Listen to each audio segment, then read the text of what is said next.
Ayan na nga, magandang tanghali mga kasipag. Kararating lang natin galing sa school. Ngayon ay nagugutom na tayo kasi hindi pa tayo nag-almusal. Ngayon, magluluto tayo ng isda. Prito, matambaka. Ayan mga kasipag, matambaka. Panuin muna natin sa tubig. Palambutin.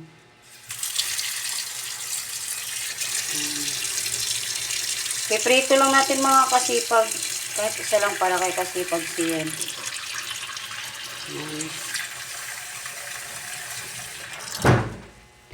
Ayan, maganda muna tayo ng kawali. Kunin muna natin yung ating kawali din eh. Whoop. Medyo makulimlim ngayon mga kasipag. Baka magbabadya na naman yung ulan. Dito natin sa kabilang lababo. Mag-uulan na naman siguro mga kasipag. Isa lang naman na ipiprituin natin. Pare lang kasi pag siyan. Okay. Hindi laging hotdog, itlog. Ayan.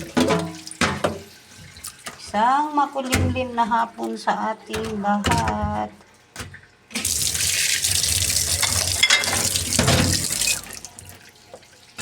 Lagyan muna natin to sa ref mga kasipag.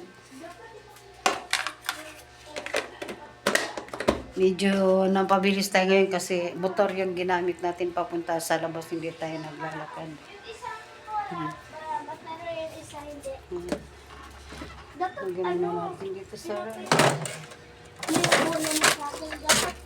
Tuturuan kita ng skills. Di ba coach mo ko?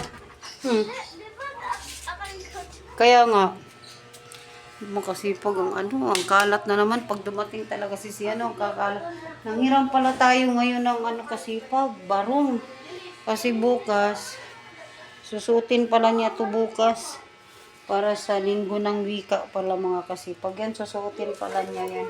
Sobrang kalat talaga pa kasipag pag dumating talaga si Sian. Gumpisa ng kalat sa bahay. Yan. Kaya, ay naku. Sobrang kalat talaga. Muna ang ating kawali. Tayo ay magpiprito. Yan. Lagyan na natin ng loose oil. Yung mantika na gamit na kaninang umaga. Kaninang umaga lang naman na gamit yan. Oops. Yan. Yan. Ayan na mga kasipag, magpiprito tayo para sa tanghalian ni Sian. Kung mainit na ito, ilagay na natin. Medyo maingay sila kasipag kasi may kalaro si kasipag Sian. May kalaro siya. Ngayon. Kaya masaya. Malapit na maluluto ang ating piniprito ng isda mga kasipag.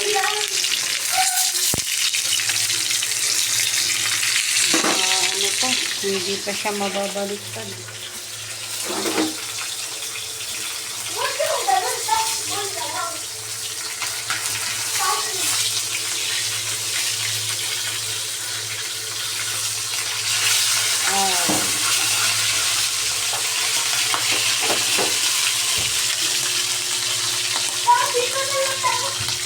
Ayun na nga kasipag, kakain na tayo.